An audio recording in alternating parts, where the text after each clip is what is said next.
Hindi kami sanay, pero hindi kami mangmang. Yeah. Ang puso ko'y nasasaktan, nalulungkot at nagagalit. Bakit ganito sila kalupit sa pangungupit? Kaban ng bayan ay tahasang kinamkam, at mga dukha ang unang nalugmok at nakaramdam. Hindi nalihim ang kanilang kasakiman, buong bayan ay saksi sa kanilang kalakaran. Mga proyektong pangbaha ang ipinangalandakan, ipinagsigawan, ngunit ghost project pala ang inatupag ng mga kawatan. sa wakas, may nakinig sa karamihan, Sumuporta, tumindig nanguna sa paninindigan. sa isang iglap, magkakapatid sa pananampalataya. Saan mang lugar, lumabas ng tahanan, hindi pumasok sa trabaho o paaralan. Nainitan, Naulanan, gumugol ng panahon sa lapi, lakas at kalusugan, at ang matindi pa nila ipinagtawanan.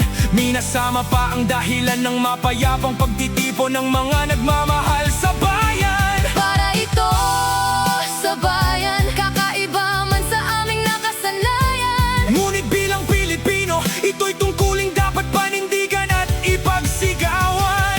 Opo, sanay kaming mapagod magsakripisyo, Itanggi ang gusto, pero para sa kaalaman po ninyo, iyon ay ginagawa naming madalas. hindi sa labas, hindi sa kalsada, hindi para may maabala, at hinding-hindi para magpakita Sa mga matang mapanghusga, sanay po kami sa loob ng kapilya, sa paglilingkod, sa pagpupuri. sa pagsamba. Hindi kami sanay sa lansangan, sa sigawan.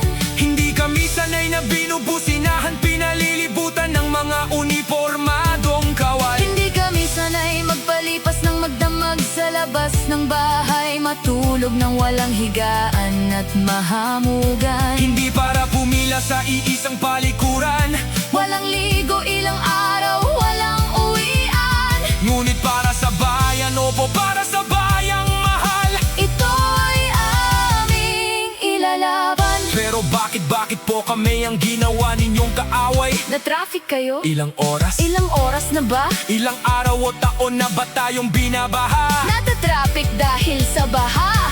Pero wisyo kami, kaming lumalaban sa mga magnanakaw ng kabangyaman. Hindi ba't ang perwisyo ay ang mga duwag sa magnanakaw? Maingay sa social media, parang batingaw na umaalingaw-ngaw. Mga asong di makatahol Walang pangil sa katuwiran. sa katarungan.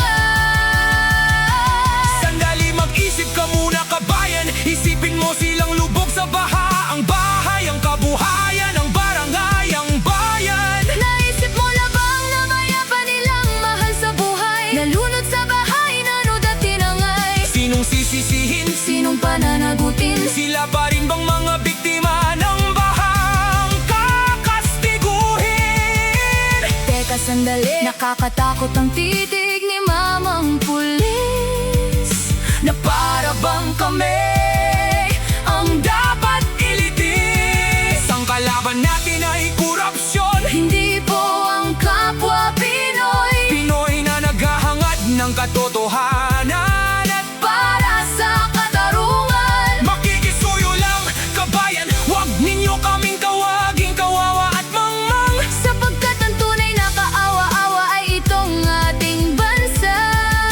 Ang tunay na mangmang ay ang Pinoy na bayaran, Pinoy na walang alam at kakayahang ilaban ang hustisya sa mga tiwali.